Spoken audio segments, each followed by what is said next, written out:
Do we have another Marine Admiral defecting? I think it's very possible. Because for most of Egghead, I think I've been a little bit too harsh on Kizaru, but in my defense, he doesn't give us a whole lot to work with. His whole motto is unclear justice, and that unclarity pervades into every aspect of his character. It's only now that I feel mostly confident in where I stand on this. Because whilst he hasn't given us much, those vague little pieces are starting to come together in a surprisingly clear puzzle. What it comes down to is family drama. Whilst Egghead as a whole has been a spectacle of global conflict, at the heart of everything is a family unit. And I'm not just talking about Kuma and Bonnie. I'm talking about the extended bond between the following 5 characters: Kuma, Bonnie, Dr. Vegapunk, Sentomaru, and of course, Mr. Kizaru himself. And now that Kuma has arrived on Egghead Island, we're in a situation where all 5 of these characters have been reunited for the first time since Bonnie's treatment was complete. So Kizaru has a choice to make. He can either remain neutral and watch all 4 of his acquaintances be devoured by the demonic Saint Saturn, or he can take a stand to save his found family unit. And I think we've already seen him make his decision. But Kizaru is a complicated and unclear figure, because as much as he likes his acquaintances, he's definitely not above killing them. Of everyone seemingly in Kizaru's life, his relationship with Dr. Vegapunk is the oldest that we know of, and despite that, it also seems to be one of the coldest relationships we know of. Kizaru is a generally emotionally unavailable man. However, there are definitely people who he does care about, and Vegapunk, I don't know how highly he ranks on that list. Oda has made a very specific choice to keep the Vegapunk-Kizaru dynamic very much in the shadows, but from what we know, they started out well enough, but then eventually they went their separate ideological ways. And in chapter 1100, Vegapunk even verbalizes his distaste for Kizaru's chosen path. Although I will say that Vegapunk calls him by his real name, Borsalino, despite the fact that he is a big fancy Marine Admiral, so we haven't cut off the familiarity entirely. Vegapunk does say this is what I hate about you most, Borsalino, implying that there's potentially a very long list of other things that in his spare time, perhaps Vegapunk even hops on YouTube and posts a tier list of things he hates about Kizaru. So the relationship, it isn't great. And I also don't think it's helped by Kizaru saying stuff like, checklist to keep safe, the power plant, punk records, and York, who is actually a friend. Now, checklist to be eliminated, Dr. Vegapunk. I believe that Kizaru still is willing to kill Vegapunk despite their history. But then again, there's no need for speculation because Luffy rather straightforwardly asks him, why do you want to kill the Apple Man? To which Kizaru replies, I don't want to kill him, obviously. I've known Vegapunk for a long time, so I'd appreciate you staying out of this. A very unclear answer, but a very honest answer. There's no deception happening here. No conspiracy theory where Kizaru is actually trying to save Vegapunk, because he does try to kill Vegapunk on at least one occasion where he fires his light beam and Luffy intercepts it. So he's willing to do it, 1, because it's orders, and 2, because maybe he believes that this sacrifice is the best possible outcome for all of the other people he cares about. The people that he cares about more than Vegapunk. Like, say, a little adorable but now very big and chonksome Sentomaru. It doesn't feel like it because we see very little of him, but Sentomaru actually predates Kizaru in One Piece, having first appeared in chapter 497, which was 7 chapters before Kizaru made his entrance into the story. With that said, the 2 of them are engineered to be a pair from the get-go. In the Viz translation, Sentomaru refers to Kizaru as, quote, old man, and in Japanese, what Sentomaru is actually saying is ojiki, which is a commonly used Yakuza term to refer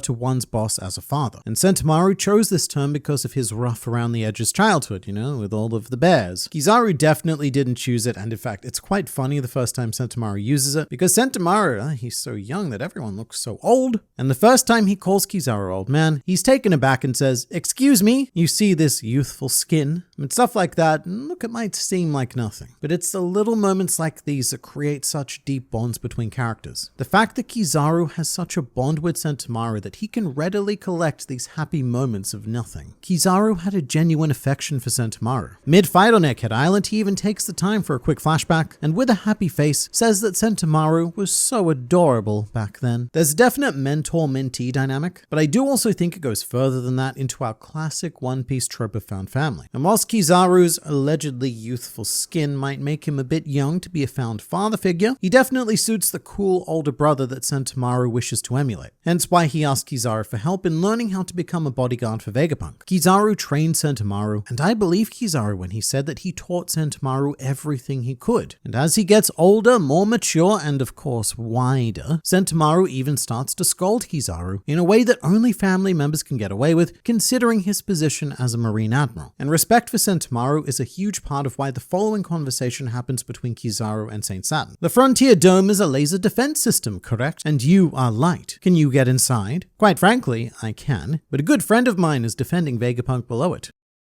So leap over him. Well, that's not a very sporting thing to do when a man is making a principled stand like that. Come on, Saturn. And Kizaru went on to explain his logic, being that the moment he initiates an attack, Sentomaru would command the Mark III Pacifista and the Sea Beasts to commence obliterating the marine ships. So in order to minimize losses and take command as quickly as possible, Sentomaru needed to be eliminated as a top priority. At this moment in time, no one presented a greater danger to the Marines than he did. And as a bit of a subtle note, it shows a lot about Saturn that the first thought in his mind was to go straight for the goal. He didn't even consider the potential Marine losses of leaving Sentomaru in command because, being real here, it wouldn't have mattered to him even if they did incur those losses. Earlier on in the very same chapter, Saint Saturn says, "Think of human lives as nothing more than insects. They will always breed to make up for any loss." And it's a very low standard, but it shows that Kizaru at least has more empathy than Saint Saturn and may have saved the lives of thousands of Marines by taking a bit of a cheeky stand against Saturn's idea. And it's a big stretch, but that could contribute to finally being able to,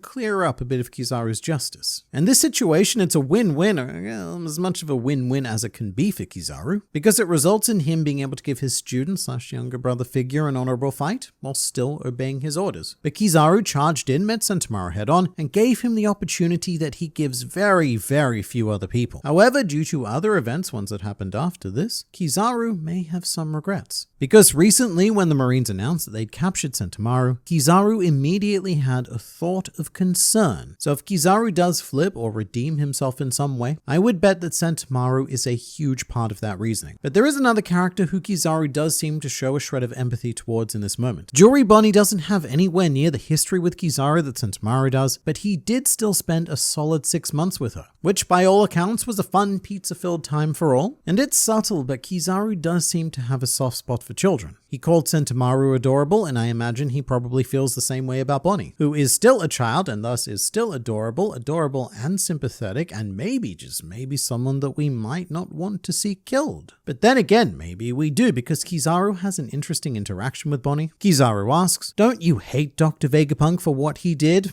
Which can be read in two ways. One is that he's taunting Bonnie, trying to put her on a bit of an emotional tilt in order to make his mission easier. But as time goes on, I'm seeing that as less and less likely, because the other possibility is that he has committed to his grim mission of killing Dr. Vegapunk, and he's trying to make it a bit easier for Bonnie. He's trying to blame Vegapunk for what happened to Kuma, and thus ease Bonnie's pain for when he inevitably goes and kills Vegapunk, because why do I care that he died? He did the thing to my dad. He should be dead. I, Bonnie, am happy now. Because actually, thinking about it, that's kind of what Bonnie wanted to do on Egghead in the first place, before she found out the truth. But again, Kizaru was showing that he's very prepared to kill one acquaintance, but would prefer to shield others where possible within the bounds of his orders. But of course, his exact feelings towards Bonnie are that word again unclear, because he does say during chapter 1092 that he'd prefer not to hurt his acquaintances, but then he proceeds to kick Bonnie out of the Frontier Dome, which I'd like to note probably would have killed her if not for Sentomaru stepping in and saving her. So again, there's two ways we can read this. One is that Kizaru has a reckless, almost sociopathic disregard for Bonnie's life, which again, I don't think is the case. Him thinking about her alongside Sentomaru makes very little sense if he was prepared to kill her right then and there. And as we saw with Sentomaru, Kizaru, he does have a talent for both obeying his orders and getting his way to a certain degree, like a lawyer finding loopholes. So the conspiracy theory idea is that Kizaru somehow,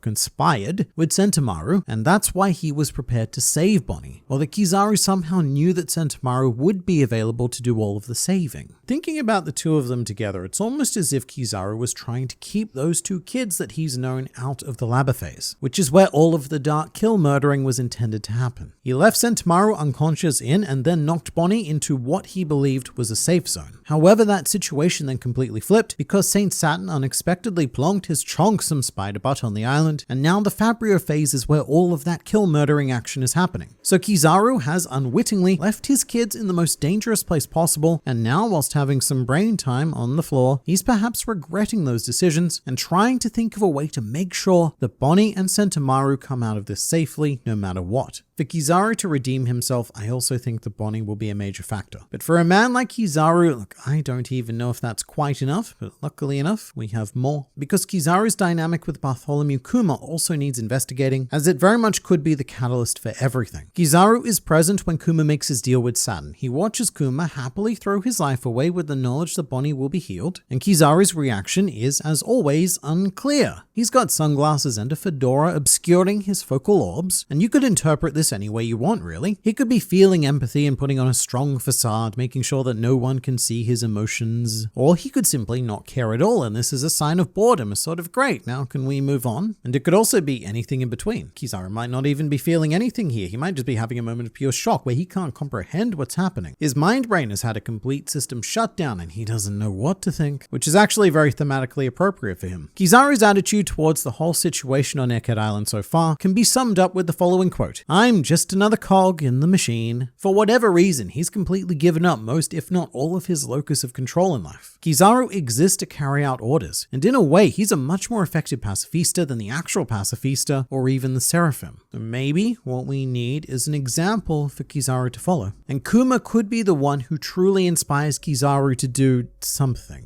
Because now that a literal machine man, potentially equipped with cogs, has shown up on Egghead Island with a sense of agency, that doesn't leave Kizaru with a whole lot of excuses. If someone whose memory and personality has been removed can stand up to and do the right thing, then why can't he, man who still allegedly has a personality? And furthermore, after watching Kuma give his life and even beyond to help his daughter, is it really too much to ask for Kizaru to do just a tiny bit to contribute towards that? If only to respect a man who is far greater than he will ever be. But with Kuma, what's interesting now is that all 4 of Kizaru's found family members are on the island, and all 4 are in imminent danger. Vegapunk, Sentomaru, Bonnie, and Kuma, all reunited together for the first time since Bonnie's treatment was completed. So that might stir some inspiration to act. You know, it'd be nice if we had one more thing. And it is indeed nice, because we do. There is one other person in this equation that could be the tipping point for Kizaru. Because we've been focusing a lot on Kizaru's historical relationships. But we've completely neglected Luffy, and we really shouldn't have. Going back to the 6 months our family spent on Egghead, this is the happiest time that Kizaru has ever had in his life. This pizza party scene is one of my favorite in the entirety of Egghead, because everyone is honestly having a good time. There's no animosity, there's no politics, there's no thinking about the future. It's just a lovely family dinner where everyone can eat and drink and dance to their heart's content. And I highly doubt that Kizaru has ever had something like this, even back in the old days with the trio of Kizaru, Sentomaru, and Vegapunk. This moment here, it was something special. Whether he realizes it or not, Kizaru is having an almost spiritual experience here, performing the Nika dance and experiencing the joy that the sun god is said to bring to the entire world. And look, this is getting a bit religious-y, but if Kizaru was to accept Luffy as his lord and savior, believing that he was capable of delivering this feeling, the feeling it is that he felt, to the entire world, then that could lead to a very profound epiphany. And Kizaru does at least have some idea of what Luffy is. At the very least, he appears to know the true nature of his devil fruit, because when Luffy activates Gear 5th against him, Kizaru says, "There it is." That might be because Marines of a certain rank are made aware of information that must be kept from the public at all costs. I don't know about that so much though. The world government like their secrets, and Kizaru, he's not a world noble, he's a filthy monkey. So we're not going to tell him shit. Rather, I think it could be because Kizaru spent 6 months with Kuma. And in addition to performing the Nika dance, Kizaru asked, "Hey bear man, what's this thing we're doing? It's fun, but tell me more." And so Kuma told him the stories of the sun god that his father passed down. And you know, if you spend any amount of time with Kuma at all, you quickly come to the conclusion that he's quite a devout man and 100% believes in the things it is that he says. So doing some quick action maths, Kizaru could probably assume that Luffy was the one who Kuma believes in, because he witnessed Kuma saving the Straw Hat crew on Sabadi, mostly because Kuma was saving them from him. And that was quite a bold maneuver to pull off that could have really jeopardized Bonnie's safety by actively taking a stand against the world government. It's not just a little bit of disobedience either. We're talking about a world noble being punched and another world noble being having Usopp's butt in his face. It's not something that gets forgotten about or overlooked. So now what we have on Egghead is a a situation where all of these elements are coming together in another perfect storm that the will of D is known to cause. Kizaru doesn't have any excuses left. Sentomaru and Bonnie are in danger, so he either needs to act or they die. The empty shell of Bartholomew Kuma is seemingly defying its programming and acting for the sake of good, so Kizaru either needs to act or accept that he's even less human than a machine with no memories or personality. And on top of that, the Sun God has made an appearance, so Kizaru can either continue to believe blindly in what seems to be quite a literal demon standing before him, or he can choose to believe, also admittedly blindly, in this new and much happier force. And I'm not talking about something extreme like Kizaru betraying the world government and immediately joining the Straw Hats, as cool as it would be to have a former Marine Admiral on the crew. It would definitely even the odds against good old Kuzan, who's taken the cherry pie path, but he might do something subtle that, as always, fits within the bounds of his orders. Because subtlety is his thing, that's how Oda likes to write Kizaru, and after re-examining his role in this arc, I really have a difficult time seeing him remaining as purely an antagonist. Because if nothing else, no one who does that dance can be completely corrupted. There is hope for this very highlight man, so that's what I think. But I'm just a man on the internet. The most important thing is what you think, many men and others on the internet. So I did put up a poll in the community section, and a whopping 77% of you believe that Kizaru is going to make a last-minute play to become a bit of a hero for the first time in his life. And if so, I can't wait to see it.